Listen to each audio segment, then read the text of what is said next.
The day after you guys left Woodstock, you were playing another show. Yeah, we played like a day or two later Yeah. in West Virginia. Yeah. And it was funny because we played in front of like 30,000 people at Woodstock. And then we played this place called the Monkey Bar in West Virginia, and there was literally like 7 people there. Yeah. And it was like raining, and there was a leaky roof, and I was getting dripped on. Oh. So it's funny. It's just like it's the music industry in a nutshell. Where like one day you could be playing in front of like 100,000 people, and the next day, you know, you're playing in front of like 4 people, and you're not getting even a bottle of water, and you're getting water, you know, a leaky roof on your head while you're playing, and the sound guy doesn't want to give you any respect. It's just the ironic, you know, balance of the music industry, you know.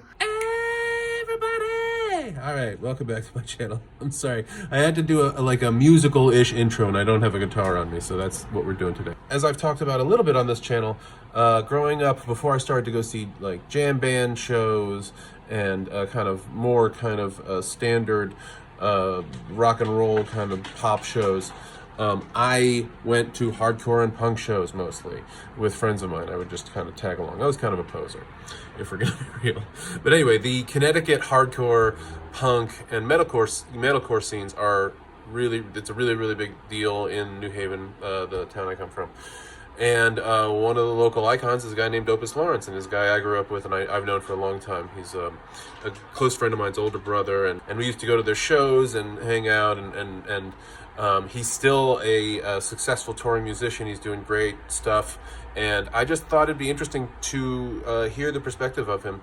And also, he played Woodstock 99, and there's a couple documentaries out there now about Woodstock 99, and I just thought it'd be interesting for him to talk about his experience there, what it was like. He was they were the only non-signed act at the time to play Woodstock 99. The band was called Gargantua Soul. All that's in the discussion here. And just for people who are interested in what the working life is like for a musician, what your life is like if you're making it work on the road, you know. And also, just disclaimer, Opus talks about a lot of people in the music industry, and his points of view do not necessarily reflect those of me. They are his points of view. They are his opinions. I don't have any affiliation with his comments, negative or otherwise, about other bands in the industry. Anyway, he speaks his mind. He's a very honest guy and very forthright. And I think you will enjoy this discussion if you enjoy music and just knowing about the lives of musicians. Anyway, here we go. All right, folks, here we are. We are with Opus Lawrence. We are in his band room at his place. Do you want to be called Christian? Do you want to be called Opus? You can call me whatever you want. Opus is my nickname. I didn't give it to myself. I got that through the band years ago. Even my mother calls me Opus now. It's really weird. I do like my real name, Christian, so you can just call me whatever you want as long as you call me. I've always known Opus the Dopest. That's what Opus the Dopest. That came from Chris Keys, my old singer from Gargantua Soul. Because you're from the Connecticut hardcore scene, metalcore scene. Yeah. Well, I started playing around 11 or 12, but I booked my first show at age 13. I played the Brick and Wood in New Haven. Well, the first gig was on my buddy's lawn at a party, but the first real gig was at a place called the Brick and Wood, which is no longer there in New Haven. It's a strip club now. And I called as Christian Lawrence, the manager, which that's why the name actually worked out great. And then I showed up as Opus, and I played my first gig as Opus, the drummer. But it was actually a 3-piece punk rock band called The Putrid. And I started because we sucked. I didn't play drums that well. And as you know, for real punk rock, you don't have to be that great. You just go out there and just have fun and just give it hell. So I started off with that band and played the show. And then from there, everything sort of developed. There was a more of a 80s, like almost like the LA Strip glam rock kind of vibe going on at that time. Like every band wanted to be hair metal and wanted to be like, you know, Rat and Dokken and Motley Crue and all these bands, hair bands. But we were more into underground. Like my buddy Kai Blackwood, who started one of my original metal bands in the 80s with me, was more into like underground metal, like Metallica at the time, Venom, Destruction, Megadeth, Slayer, bands like that. So we weren't into the hair metal bands. We like actually made fun of a lot of those people. We called them posers. And we would like laugh at them and stuff. And we would go to Cutler's when Cutler's was around, the old record store in New Haven. I remember Cutler's. Yeah, and we would get the imports from from Europe, and those were like Metallica and those kind of bands when they were killer. And we were like, yeah, look at this is awesome. And so we started kind of molding our taste to that style of music. So that's when we started playing in a band that started off being sort of a glam band, not by my choice, but because I found these guys in Danbury, Connecticut, and it was called Sapphire. And Kai Blackwood hated the name. He's like, that is super, super silly. He's like, so we have to change it to something real hard, you know? So we came up with a bunch of different names, and that's kind of how I got my Opus nickname, because we all had to, after band practice, go home and think of a bunch of names to come back the next morning and present it to everybody. And I had Opus, as little did I know there was already an Opus in the 70s that was already out. I had no idea. But I thought it was cool. It was a musical name. And I actually came back with that as one of my options. And they all laughed at me. And they're like, ha, ha, ha, you're Opus from now on. And you're the fat, chubby penguin in Bloom County. Right. So, which I was, kind of a chubby, fat penguin, but not really a penguin, but yeah, chubby and fat. We all but anyway, yeah, we had that young blubber on me. But anyway, so we kind of came up with the two different names, Violent Industry, which kind of made sense at the time. I remember VI. Yeah, definitely. VI. And that was the start of our thrash metal kind of days. Violent Industry basically played a bunch of shows. We did really well locally. We became this like local underground metal band that sort of rivaled this other band that were called Blind Justice, which featured Chris Keys. Right. And they were sort of like this, almost like a Faith No More, Red Hot Chili Peppers, progressive, like mixing hip hop with rock. And they were doing really well, like blowing us away. You know, selling out 2 nights in a row at Tune In with the old club or Toad's Place. And we were like struggling to fill up one club. And then we're like, you know what? We should take on more of a theatrical approach like these guys and sort of start doing like weird stuff. And so we started mixing in all these like stage show things, and it really worked. And then we started like kind of dressing up and face paint and like black metal stuff and crazy hair and everything. Yeah. And it sort of kind of helped us mold a fan base out of what we were doing. And once they broke up, we really never amounted to much. We did a lot of demos, but we never actually put together a full-length CD.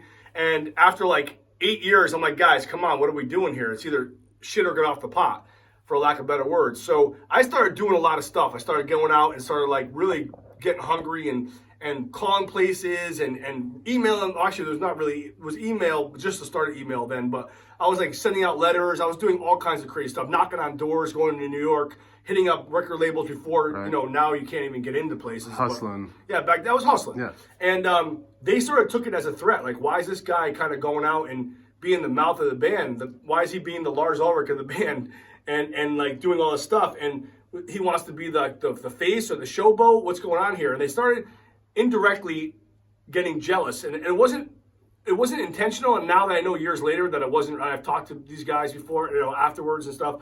And they sort of got a little upset. And so they threw me out of my own band, which really pissed me off. And at that point, I'm like, I had so much fire raging inside of me that I was like, you know what? I'm going to go hit up the singer of the biggest band in New Haven. And I'm going to start a band that's going to blow these fuckers away. Yeah. You know, I'm just going to do it. I'm just going to make something incredible. And I'm taking all this anger, all this like, angst, and I'm going to put it into something positive.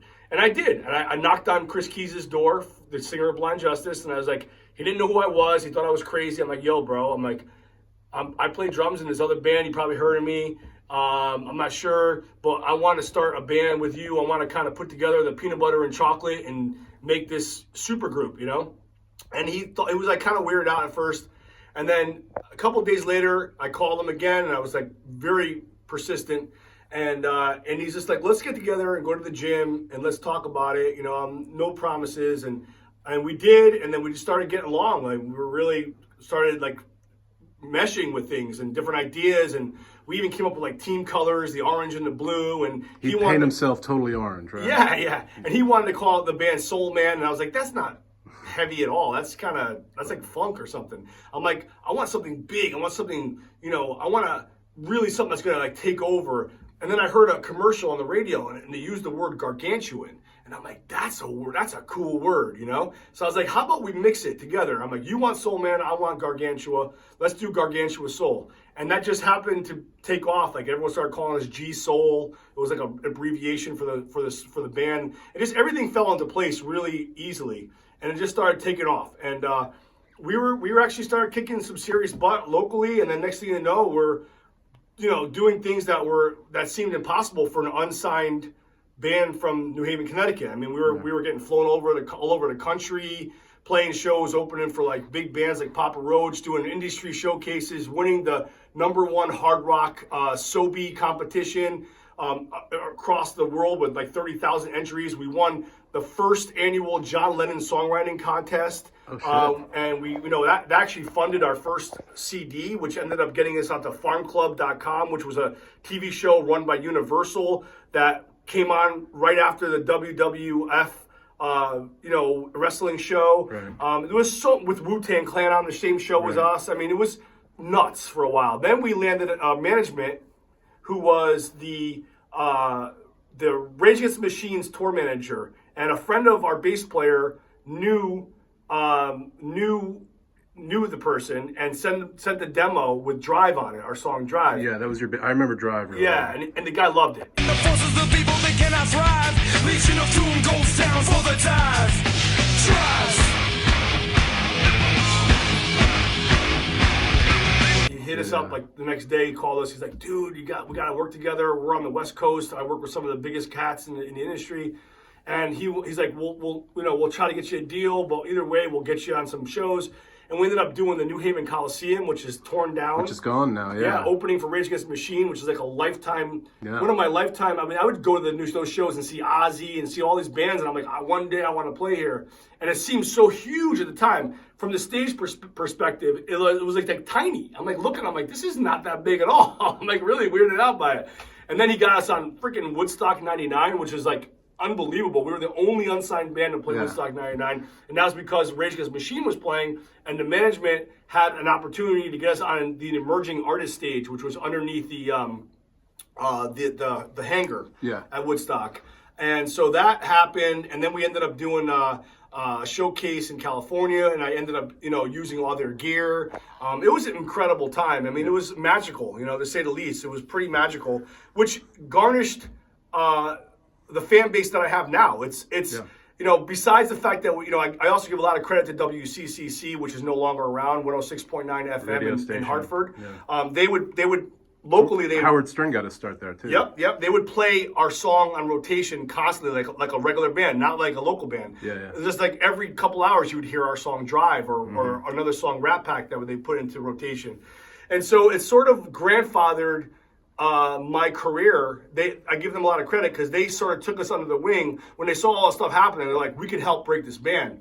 And in a sense they did. And so now with the bands that I'm in now, Dead by Wednesday, my Black Sabbath tribute band Earth, I was playing with David Ellison from Megadeth for a while with his solo band. These fans that stuck with me throughout, even after Gargantua Soul split up, I sort of garnished this fan base that stuck with me throughout the years. So, it's really hard nowadays for new bands and developing bands to even draw a crowd, never mind get a fan base. I have a certain amount that I know. If I put out an album or I put out a shirt or I know a certain amount is going to go because those are people that stuck with me to this day that are hardcore, that are family in a sense in the music industry that stuck with me to this day. So I'm lucky in that sense. So one of the other things that we were talking about was we had just all watched the documentaries on Woodstock 99 that time. And I saw it and I was thinking about it because I knew you and Zach, who's over here. My brother. Hanging out. That's my lawyer brother. He's your lawyer, he's your brother. Not in that order.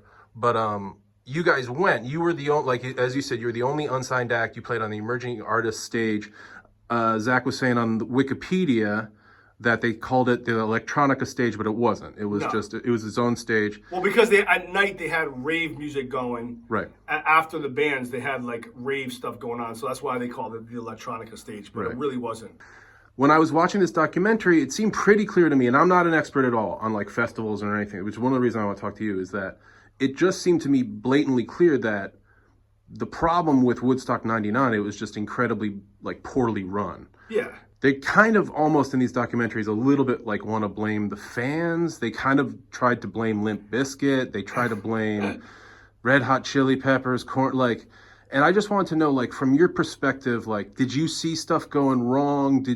Was it fun? Like, well, it's human nature whenever you get that many people together to have issues. No matter 250,000 people. No matter what it is. I mean, it doesn't matter if everyone's partying, and so there was a lot of issues on both sides. So I would say some of the druggings and the rapes and some of that stuff, that's the fans' faults. Yeah, oh yeah, absolutely. But if it was run better, maybe some of that stuff wouldn't have happened.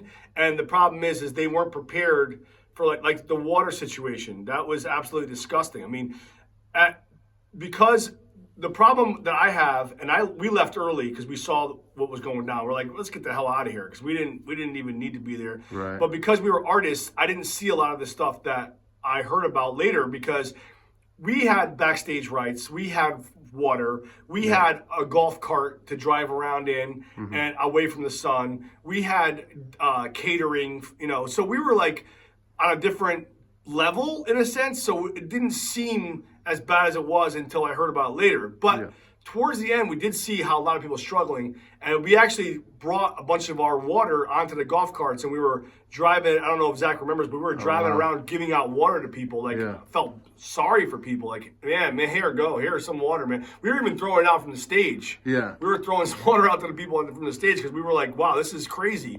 And then when it started getting really nutty, we left. We were like, let's get the hell out of here because at that point we already played, we kicked ass. And there was no reason for us to be there. I wasn't there to see Willie Nelson on Sunday or Sheryl Crow. No offense to Willie Nelson. No offense to Willie Nelson. But I mean, and they want to blame Fred Durst. Fred Durst was just doing what Fred Durst does. And I had never seen Limp Bizkit. I was like, that's a good show. Yeah. What he did was a good show. Honestly, like there was a weird rivalry between Rage Against the Machine, the people that we worked with, and Limp Bizkit. Yeah. And it was really strange because I actually kind of liked Limp Bizkit, and I was like, they were super silly. They don't take themselves serious. Like, you look at Fred Durst now, he dresses up like an old man. He knows he's an old guy. He's just kind of like having fun. Yeah. And then Rage was like Zach was super serious, all about political stuff, and almost to his fault. Like he's kind of like a little bit of that like overly like arrogant kind of like all the guys in the band were super cool. They all were very nice. They were always super polite to us and helpful. Him. Never said two words to us. We were in an elevator with him. He didn't speak. Not one word. He just like sat there like this. And then, so it's kind of like, you learn from meeting these people who really, like, I'm sure if Fred Durst was on the elevator, he'd be like, yo, what's up, guys? So, you got to take with a grain of salt. Mm-hmm. Fred Durst, like, I don't necessarily say I love Limp Bizkit, but if you look at the history, and you look at what they're doing now, and they're actually still relevant. Like, they're still playing shows, and people, I see a resurgence on with them. It's like really odd. It's like, what the hell's going on? To blame anyone for that happening, I would say it's more of just they weren't prepared for what was going to happen. They should have had more shading, like the emergency artist stage. It's like an airport or something. They should have had more water stations. I mean, who knows? they were charging a lot of money for food even. I guess they have to make their money. So who knows who really is to blame? I think it was a combination of just a lot of bad decisions on both parts. Oh, yeah. So the only thing I can say is that when I watched the documentary, the one person that I did not like anything about how he was speaking about the bands or the people was Moby. That guy, he deserves a slap in the face. I mean, that guy was so disrespectful to everyone that was like, I pulled up and I didn't know who those bands, Limp Bizkit, who's like, whoa, what is that about? Like, dude, no one cares about you, bro. Like, you are a lame dude. You push a button, dude, and you think you're cool. Like, come on, man. Like, that guy. Also from Connecticut, by the way. Whatever, dude. So is Michael Bolton. Yeah. We don't talk about that, do we? when you guys were there, I was talking. You guys actually had a good time. You guys actually had a pretty decent time because you didn't know any of the other stuff was happening. You didn't know people were being assaulted and stuff. No. Did it feel like a different festival to you? Like when you left, were you like, oh wow, that was totally different, or no? Well, other than the size, I was riding I was riding high. Yeah. I was like, I just played in front of 30,000 people, and my band was blowing up. We were on my singer was on the cover of the Washington Post. Chris Keys is in one of those documentaries.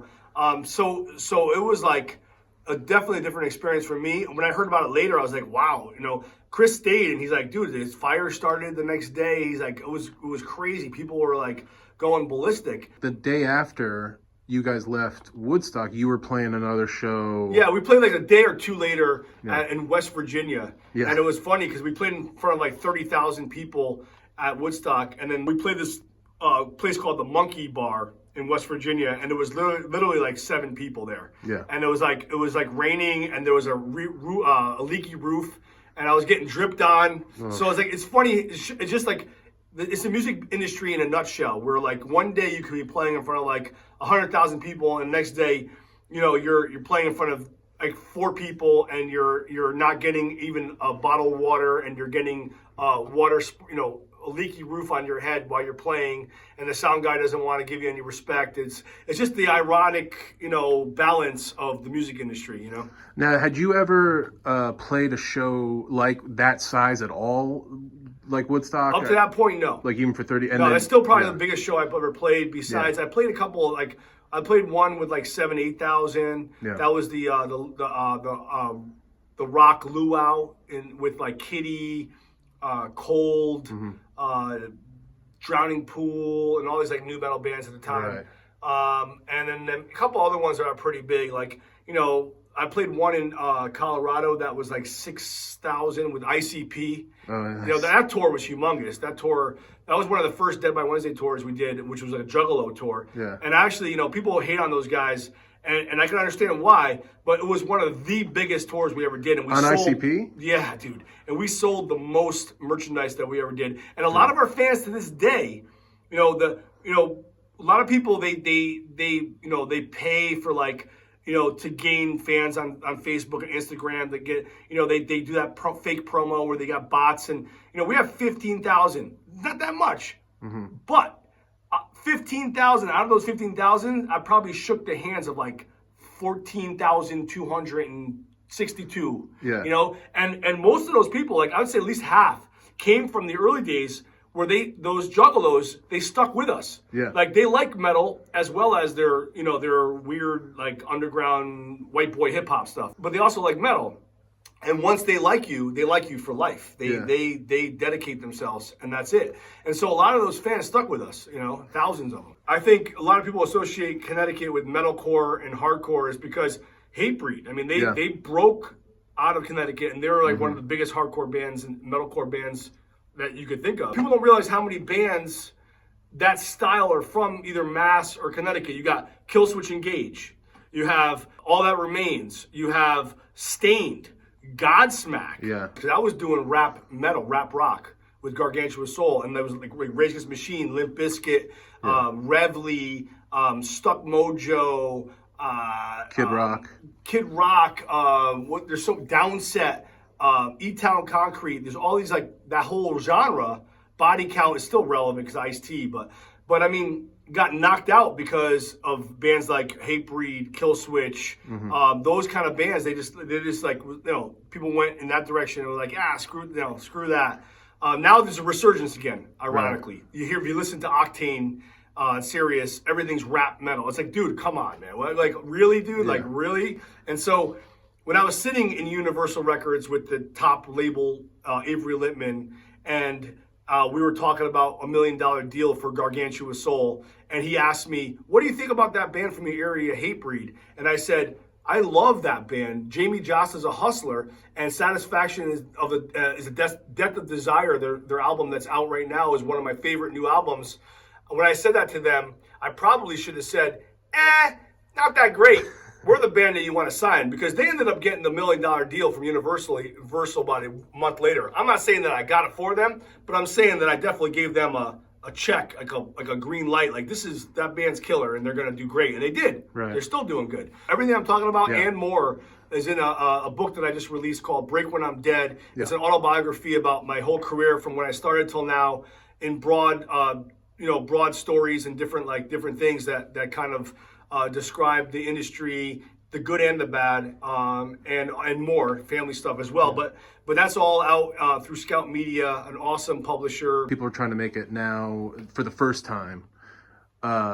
A lot of the time they just say, maybe I just start on YouTube. Maybe I just start TikTok online. guys like Island Boys or something. Like they just come and go though. That's the problem. Yeah. They're a hit for like a week or two or a month or maybe a couple months, and then the problem is there's no content. Like bands like Metallica, like even Dead by Wednesday, my band. Yeah. We literally go out and tour and in a van, and we make fans one by one at every stop, and we sell product at every stop, and we gain them. But when you gain them, there's fans for life. They stick with you. They don't just like you because of your one song for a few months and then move on to the next. Like I call it the ADD world. It's like the ADD music world. They just next. Yeah. Now with a lot of the fans that we make, a lot of the metal fans, a lot of the underground, like they still buy albums. They still like to look at the art. They still like to read the lyrics. Yeah. It's an experience. I saw something recently that actually was disturbing. Someone put out an AI metal song where no humans played any of the instruments.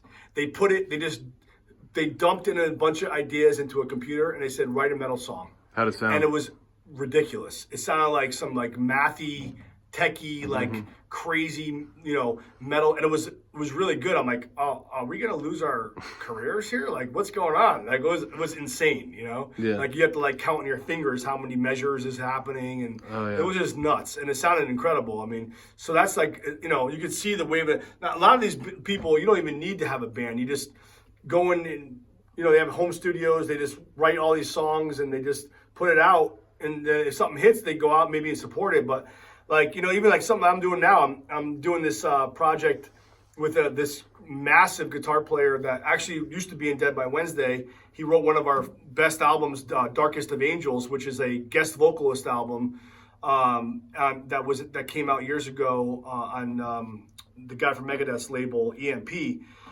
We're doing like this album called Revamped, excuse me. And Joey Conception, he's a guitar player from Connecticut, and we're taking all these old 80s songs and we're like new wave songs and we're making them hard rock metal style. And like, we're not planning on going out and playing shows or anything, but if we put it out, it's a TikTok world and things start happening and people are digging it, then we have a reason to go out and market it and promote it and stuff and actually play out. So we'll see what happens. But that's kind of what a lot of people are doing now. They're not necessarily doing what I did with Dead by Wednesday and Gargantua Soul and building an empire, which is what bands are supposed to be about. I mean, like you mentioned Led Zeppelin, John Bonham, one of my favorite drummers of all time. They built an empire. They wanted to be a band. They went out and they said, there's not like this member, that member. We have an album we're going to put out just for for the hell of it, and then if something happens, then we go out and promote it. It's a different time. They were each like these characters, like Kiss. Yeah. And that's kind of what is missing, I think, from music. That vibe. So as of right now, I have a brand new album that just came out with Dead by Wednesday.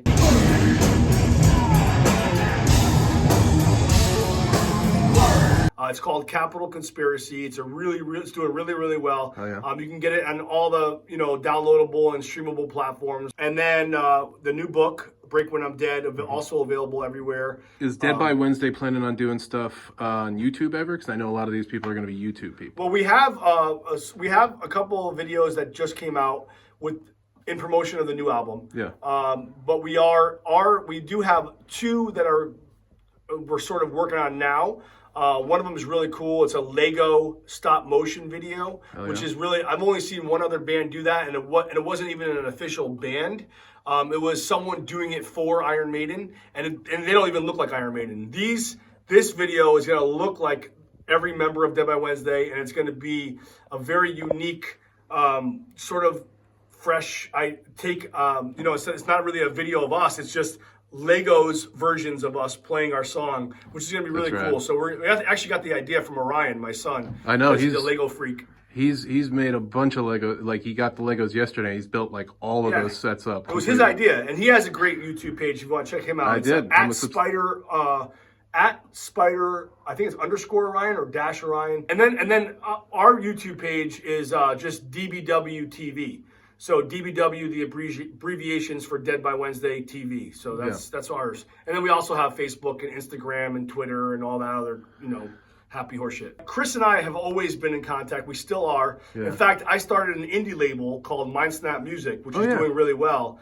And I put out a bunch of guys from other bands. Like I put out Stet from Metal Church and Wasp solo album. I put out a couple of guys from Dee Snider's solo band, their album, Bomber Alley. My producer, Nick Belmore, is the drummer for Dee Snider's solo band. Okay. And then because of that, two of the members of that band started a band with my drum tech, and I helped them put the album out.